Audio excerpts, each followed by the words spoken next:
വെള്ളം വന്ന സ്ഥിതിക്ക് നമുക്ക് വള്ളംകളി തുടങ്ങിയാലോ? ഇതൊക്കെ എന്ത് എന്താ എന്തിനാ ആളുകള് പടക്കം പൊട്ടിച്ച്? ദൈവമേ, ഈ വണ്ടിക്ക് ഡ്രൈവറില്ലേ? അയ്യോ, ഇതിന് എഞ്ചിനുമില്ലേ? ബോഡി മാത്രമേ ഉള്ളൂ. വല്ലഭൻ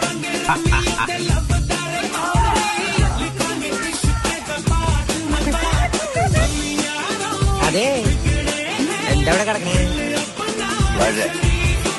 ഞാൻ എന്താണ് ഇങ്ങനായി പോയത്?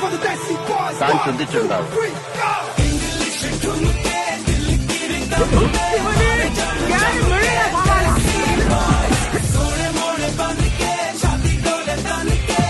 ഞങ്ങള് പഴയ ഫ്രണ്ട്സാ. ഉറക്കം വന്നോണ്ട് തോളിലിട്ടതാ.